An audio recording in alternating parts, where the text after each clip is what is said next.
Assalamualaikum warahmatullahi wabarakatuh. Alhamdulillahilladzi khalaqal mauta wal hayata liyabluwakum ayyukum ahsanu amala. Asyhadu an la ilaha illallah wahdahu la syarikalah wa asyhadu anna Muhammadan abduhu wa rasuluh. Allahumma salli wa sallim ala nabiyyina Muhammad wa ala alihi wa sahbihi wa man wala, amma ba'd.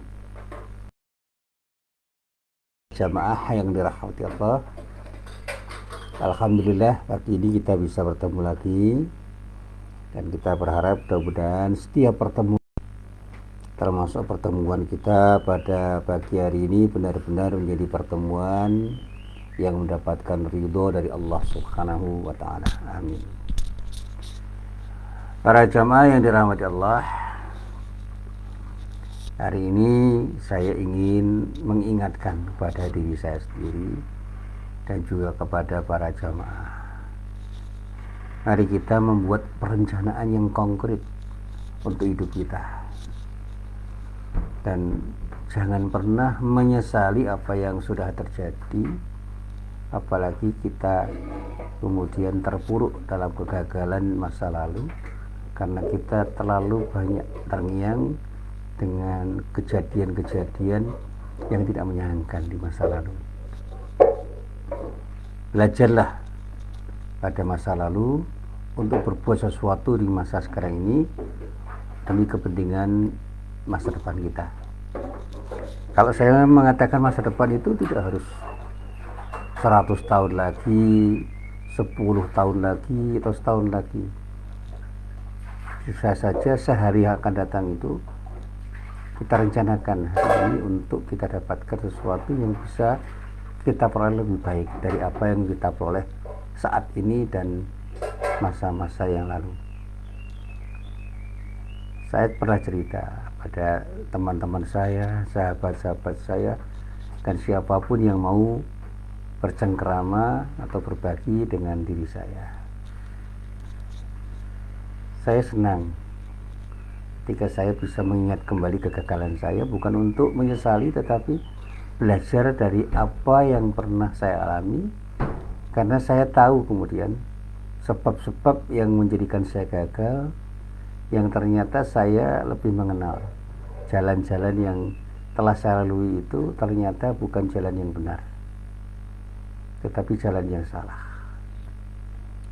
Oleh karena itu saya sekarang bisa memilih jalan yang lebih tepat, jalan yang menurut saya bisa saya pilih, karena saya anggap jalan ini adalah jalan yang benar untuk saya lalui dalam rangka meraih masa depan saya.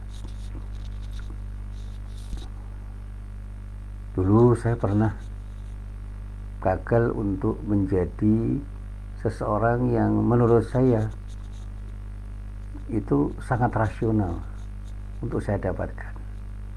Masuk akal lah. Tidak usah saya ceritakan apa itu, tetapi saya ilustrasikan begini. Saya pernah berpikir dan merencanakan sesuatu dengan perencanaan yang menurut saya sangat bagus. Tapi saya lupa untuk melihat realitas di dekat saya, di samping saya, di depan saya, di belakang saya, yang ternyata tidak cukup membantu diri saya untuk meraih sesuatu yang saya harapkan. Sehingga begitu saya berjalan tertati-tati, tersandung, terpleset, tergelincir, dan akhirnya jatuh. Dan pada saat itu saya merasa tidak nyaman, tentu saja. Tetapi begitu saya renungkan, kenapa saya gagal? Oh, ternyata saya tidak mendapatkan dukungan dari siapapun yang ada di samping saya, di belakang saya, di depan saya, bersama saya, dan juga lingkungan saya tidak cukup kondusif untuk melahirkan sesuatu yang saya harapkan. Akhirnya saya mencoba mengkaji ulang untuk bisa merencanakan sesuatu yang menurut saya lebih rasional untuk saya dapatkan di masa yang akan datang, dengan mengenal lingkungan saya, mengenal diri saya, dan mengenal orang-orang yang bisa saya harapkan mendukung saya.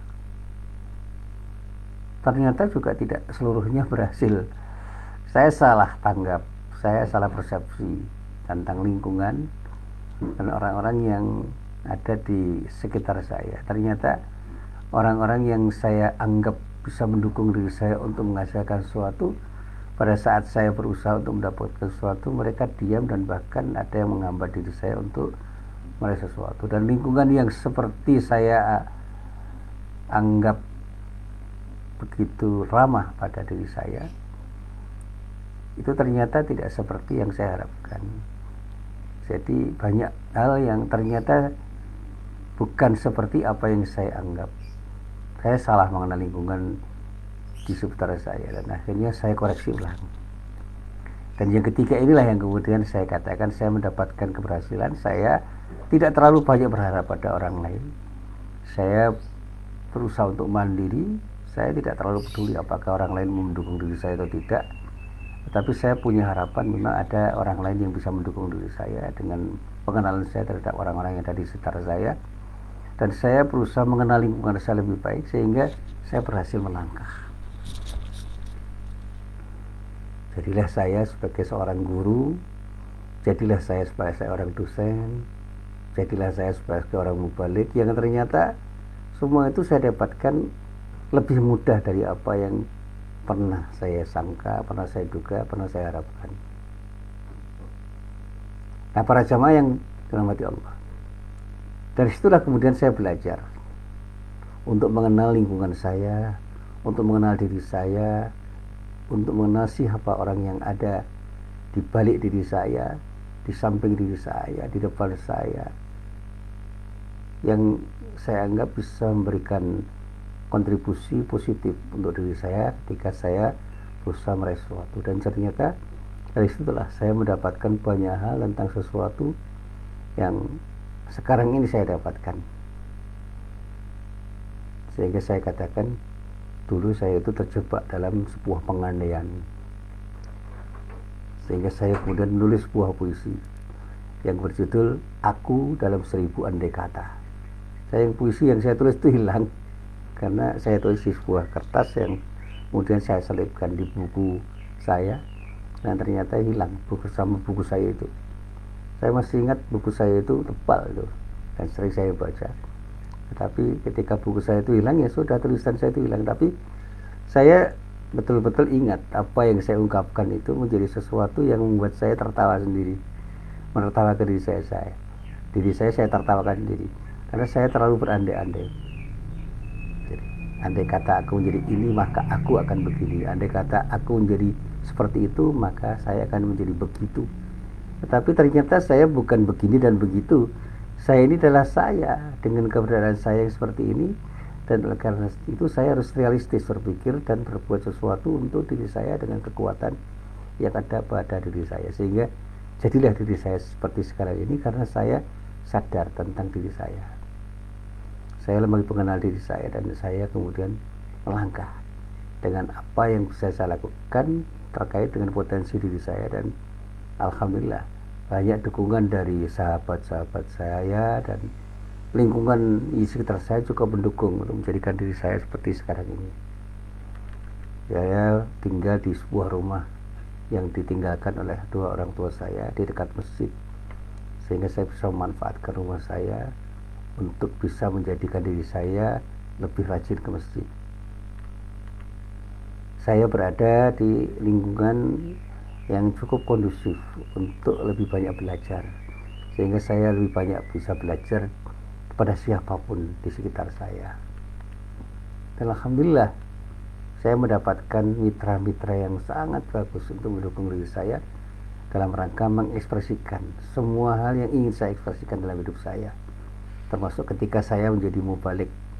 Ya, meskipun mubalik kecil-kecilan seperti sekarang ini, saya menjadi mubalik di kampung yang saya nikmati semuanya itu karena semua menjadi indah ketika semua itu betul-betul kita cintai. Maka saya katakan kepada teman-teman saya, ayo cintai sesuatu yang ada, maka kita pun akan menikmati sesuatu itu dan akan bisa melangkah dengan sesuatu yang kita cintai itu dengan sebaik-baiknya. Nah, para jamaah yang dirahmati Allah, saya pernah mengatakan begini, Seringkali kita itu mengatakan seandainya di dalam kehidupan sehari-hari, seperti yang saya katakan tadi, seandainya aku begini maka akan menjadi begini, seandainya saya begitu maka saya akan jadi begitu. Itu ungkapan-ungkapan sederhananya, tetapi lebih dari itu, puisi yang saya buat itu mengandaikan saya dengan pengandaian-pengandaian yang ternyata semuanya itu bukan sesuatu yang betul-betul bisa terjadi, bahkan menjadi sesuatu yang mustahil untuk terjadi karena saya terlalu berangan-angan. Sehingga seringkali saya mengatakan seandainya dalam kehidupan saya itu seperti ini maka saya akan menjadi begini, dan ternyata tidak terjadi. Dan banyak orang yang gemar berandai-andai tentang segala sesuatu, padahal kata para ulama ini, Rasulullah Sallallahu Alaihi Wasallam itu ternyata tidak menyukai umatnya untuk mengumbar kata-kata lau, seandainya. Jadi kalau kita bicara pengandaian, itu ada kata lau, ada kata-kata in, ada kata-kata idza. Kalau sesuatu itu dikatakan dengan kata-kata idza, itu sesuatu itu hampir pasti terjadi. Idza jaa nasrullahi wal fath. Fathu Makkah itu terjadi. Dan betul-betul ketika terjadi, maka terjadilah sesuatu yang kita harapkan. Tapi kalau in itu pengandaian yang 50-50, setengah-setengah, bisa terjadi bisa tidak, andai kata, tetapi itu masih rasional. Tapi kalau dikatakan lau, itu pengandaian yang mustahil atau cenderung mustahil untuk terjadi. Misalnya andai kata aku punya sayap maka aku akan terbang, andai kata aku punya ini dan itu maka aku akan begini dan begitu dan sebagainya. Itu pengandaian yang mustahil terjadi. Nah, Rasulullah itu ternyata tidak menyukai umat Islam untuk mengumbar kata-kata seandainya dengan kata lau. Bahkan dalam sebuah hadis menyatakan bahwa Rasulullah itu pernah bersabda, al-mu'minul qawiyyu khairun wa ahabbu ilallahi minal mu'minul dha'ifi. Orang yang beriman yang kuat itu lebih baik dan lebih cintai oleh Allah dibandingkan orang yang beriman yang lemah. Orang mukmin yang kuat lebih baik dan lebih dicintai oleh Allah dibandingkan orang-orang mukmin yang lemah.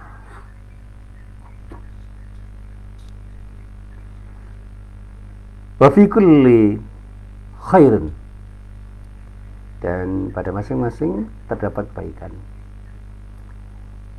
Kemudian dikatakan oleh Rasulullah, ikhris ala ma yanfa'uka wasta'in billah wa la ta'jiz. Wa in asabaka syai'in fala taqul law anni fa'altu kadza kana kadza wa kadza. Ini luar biasa ini kata Rasulullah itu. Capailah dengan sungguh-sungguh apa yang berguna untukmu. Mohonlah pertolongan kepada Allah Azza wa Jalla, ya. Mohonlah kepada Allah, mohon pertolongan saja, dan janganlah kamu menjadi orang yang lemah. Dan apabila kamu tertimpa satu kemalangan, maka jangan kamu katakan tadi saya berbuat begini dan begitu, nih saya tidak akan menjadi begini dan begitu. Ini dikatakan oleh Rasulullah dengan kata-kata lau anni fa'altu kana kadza wa kadza. Walakin kul qadarallahi wa ma syaa fa'ala. Fa inna law taftahu amal syaitan. Seandainya tadi saya berbuat begini dan begitu, itu pengandaian yang justru membuat kita ini menjadi tidak akan jadi begini dan tidak akan jadi begitu. Tetapi katakanlah ini merupakan takdir Allah, dan apa yang dikehendakinya pasti akan terjadi, karena sesungguhnya ungkapan kata lau atau seandainya akan membukakan jalan bagi syaitan. Jadi kalau kita itu mengandai-andai, berandai-andai terus, ya nggak akan terjadi. Maka apapun yang menjadi ketentuan Allah sudah kita terima. Apa yang menjadi peraturan Allah, laksanakan. Karena apapun yang dikehendaki Allah itu pasti akan terjadi. Karena sesungguhnya kata lau atau pengandaian yang kita katakan itu justru akan membuka peluang setan untuk melangkahkan kita, menggoda kita, dan menjadikan kita tergoda olehnya. Nah, pertanyaannya kemudian kenapa Rasulullah SAW tidak suka dengan ungkapan seandainya itu? Nah, ini yang perlu kita coba untuk kita cermati. Dan berkaitan dengan ini, ada seorang ulama yang bernama Syekh Saleh Ahmad Asyami itu menjelaskan begini. Beliau mengatakan kata lau atau seandainya itu tidak membawa manfaat sama sekali. Menurut pandangan beliau, meskipun seseorang itu mengucapkan ungkapan itu, ia tidak akan mampu mengembalikan apa yang telah berlalu dan menggagalkan kekeliruan yang telah terjadi. Jadi kalaupun kita mengatakan andai kata dulu begini dan begitu, maka saya akan tidak menjadi begini dan begitu, itu tidak akan mengubah apa-apa. Dan bahkan kemudian kita akan terus terpuruk. Sehingga beliau menasihati bahwa ungkapan seandainya itu bisa berkonotasi sebagai angan-angan semu dan sesuatu yang tidak mungkin terjadi. Nah, sikap seperti ini, kata beliau, adalah sikap yang lemah dan mengindikasikan kemalasan kita. Kita itu lemah sebenarnya dan kita malas. Kalau kita itu kuat dan kita rajin, kita tidak akan pernah mengatakan andai kata, tetapi kita akan mengatakan saya akan menjadi begini dan begitu dengan potensi yang saya miliki, dan dengan ikhtiar saya insya Allah saya akan menjadi itu dan ini. Itu saja ikhtiar yang kemudian diiringi dengan doa kita kepada Allah, dan pada saja kita bisa berharap untuk mendapatkan sesuatu.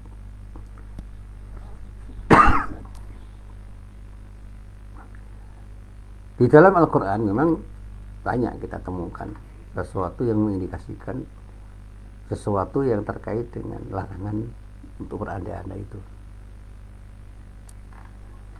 Di dalam sebuah hadis dikatakan bahwa Rasulullah itu pernah bersabda, innallaha yalumu 'alal azz. Sesungguhnya Allah mencela sikap lemah. Walakin 'alaika bil kais.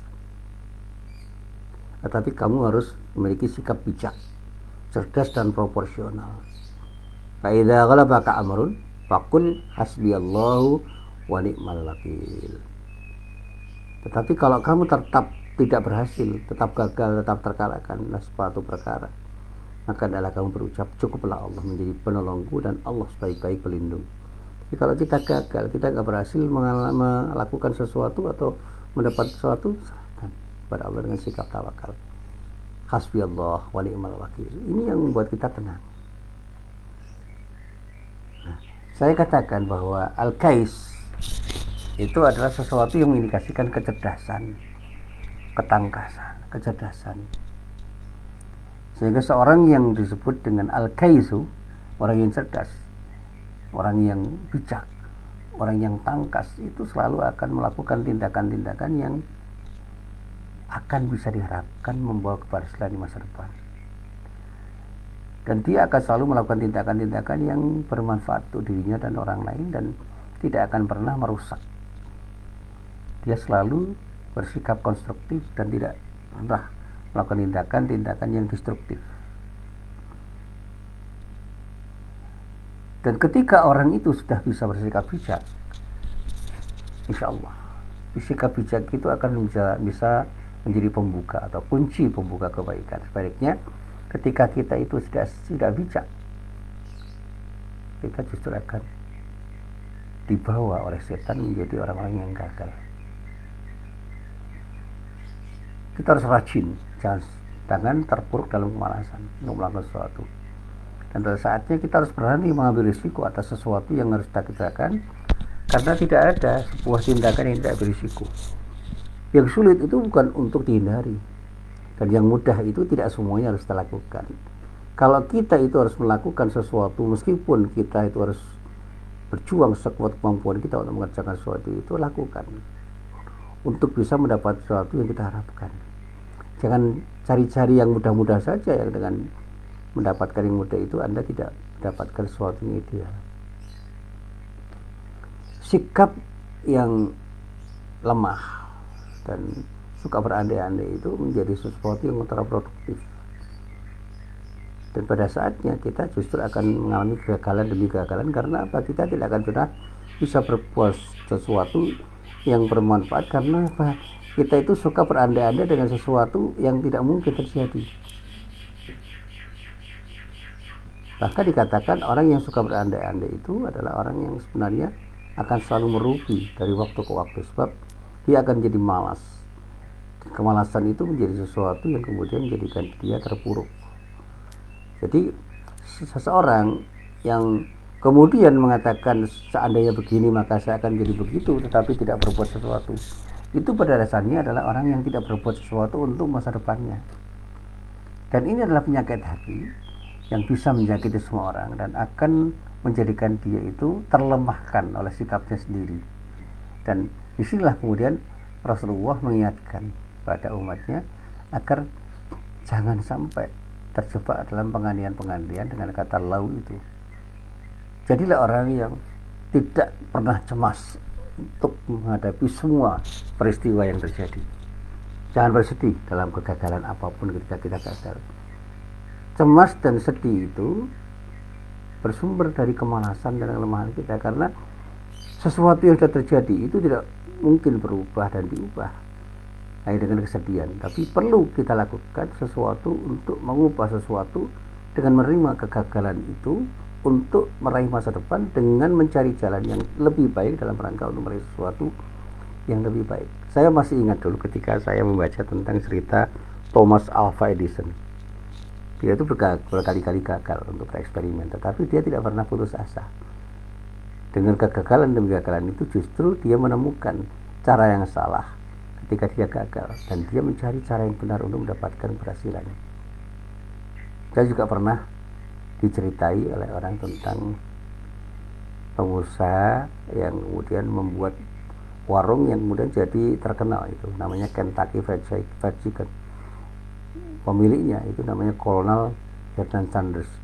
Itu dulu adalah orang yang ditertawakan karena apa, di Kentucky, di negara bagian Amerika itu katanya tidak ada orang bikin ayam goreng, tapi dia justru membuat ayam goreng itu untuk dijual. Pertama kali ditertawakan, tapi pada akhirnya dia menjadi orang yang hebat karena dia bisa membuat ayam gorengnya itu mendunia. Dan saya juga bercerita tentang Aqua, merek air putih yang sekarang dijual banyak orang. Dulu orang menertawakan air putih kok dijual, karena pada waktu saya masih kecil, kalau orang beli ke warung dan menambah dengan air putih itu gratis air putihnya. Sekarang tidak gratis. Dan revolusi yang dibuat oleh Aqua itu luar biasa. Meskipun orang mengatakan jangan beli Aqua karena ini begitu, itu boleh saja silakan. Tapi saya mengatakan bahwa apa yang pernah dimulai oleh Aqua yang kemudian ditiru banyak orang itu menjadi sesuatu yang luar biasa. Dan inilah yang juga ingin saya sampaikan kepada para jamaah. Saya ingin mulai sesuatu yang biasa-biasa saja, tetapi saya optimis bahwa sesuatu yang biasa-biasa itu akan jadi model. Karena apa? Karena dengan sesuatu yang saya mulai yang tidak dikatakan atau tidak dinyatakan oleh orang itu, saya ingin membuktikan bahwa apa yang bisa kita lakukan selama kita serius untuk melakukan, insya Allah akan mendapatkan sesuatu yang luar biasa karena kita punya kesungguhan untuk melakukannya. Sesuatu itu mungkin terjadi di waktu mendatang dengan upaya kita, dan saya optimis. Dan saya katakan sesuatu itu tidak bisa diubah begitu saja dengan kecemasan, dengan kekhawatiran, dengan sikap pesimis. Seseorang harus membekali diri dengan sikap-sikap optimis untuk menghadapi segala kemungkinan di dalam meraih masa depan. Nah, karena itu saya katakan Islam itu sangat menjunjung tinggi sikap optimis, kerja keras, upaya dengan sekuat kemampuan kita. Jiwa seorang muslim sejati adalah meyakini bahwa apa yang diberikan oleh Allah itu adalah sesuatu yang bisa kita dapatkan ketika kita mau bekerja keras, mau bekerja cerdas, mau bekerja tuntas, dan mau bekerja ikhlas. Semua itu disediakan oleh Allah untuk kita dapatkan dengan etos kerja yang baik, etos kerja yang kuat. Dan inilah yang selalu saya renungkan ketika saya membaca surat Al-Jumu'ah ayat 10. Di dalam ayat itu ada kata-kata yang indah. A'udzubillahi minasyaitonirrajim. Fa idza qudiyatis shalatu fantashiru fil ardh wabtaghu min fadlillahi wadhkurullaha katsiran la'allakum tuflihun. Apabila telah ditunaikan salat, maka bertebaranlah kamu di muka bumi dan carilah karunia Allah. Dan ingatlah Allah banyak-banyak supaya kamu beruntung. Dan ini yang selalu saya renungkan. Jangan pernah kita itu terpuruk dalam kegagalan. Ketika kita sudah menunaikan salat untuk mendekatkan diri kepada Allah, ayo upayakan diri kita untuk meraih sesuatu di muka bumi ini, karena Allah menyediakan rezeki yang luar biasa di muka bumi ini, dan kita harus mencari dan mendapatkannya dengan sebaik-baiknya sesuai dengan apa yang telah digariskan oleh Allah. Dan kita harus ingat Allah dengan cara yang terbaik, sehingga apa yang kita lakukan itu menjadi sesuatu yang bermakna, karena kita selalu dalam zikrullah. Dan kita akan jadi beruntung ketika kita berjalan dengan semangat zikrullah untuk melakukan apapun dengan kerja keras kita, dan pada saatnya kita serahkan semua kepada Allah setelah kita berikhtiar dan berdoa kepada Allah. Nah, disinilah saya mengatakan kita harus selalu punya harapan. Jangan pernah hanya berangan-angan. Harapan selalu diiringi dengan upaya optimal, sementara angan-angan itu akan mendatangkan kemalasan. Dan kemalasan itu hanyalah angan-angan kosong yang ketika kita miliki dan kita nikmati akan membuat kita terus mengalami kegagalan demi kegagalan. Dan saya selalu berdoa, ya Allah, jauhkan diriku dari sikap malas, jauhkan diri saya dari sikap yang membuat saya selalu berangan-angan. Jadikan diriku sebagai orang yang punya harapan untuk mendapatkan sesuatu terbaik darimu dengan ikhtiarku dan doaku, dan semua kuserahkan kepadamu. Hasbiyallah, hasbiyallah, hasbiyallah wa ni'mal wakil. Hasbiyallah, hasbiyallah, hasbiyallah wa ni'mal wakil. Dan selalu saya yakini Allah itu akan memberikan sesuatu yang terbaik, dan Allah selalu akan menolong diri saya ketika saya berupaya untuk mendapatkan sesuatu dengan cara yang diridhoi oleh Allah Subhanahu wa ta'ala. Inilah yang selalu saya sampaikan pada siapapun, termasuk saya nasihatkan kepada diri saya. Jauhi angan-angan kosong. Jadilah orang yang punya sikap optimis untuk punya harapan, dengan kerja keras, dengan kerja tuntas, dengan kerja ikhlas, dan kerja yang melahirkan sesuatu yang mendatangkan sesuatu yang terbaik, dengan kecerdasan kita untuk membuat kita semakin bermakna bagi diri kita dan bagi siapapun yang berinteraksi di diri kita. Dan insya Allah kita akan dapatkan kebahagiaan di dunia dan di akhirat kelak. Assalamualaikum warahmatullahi wabarakatuh.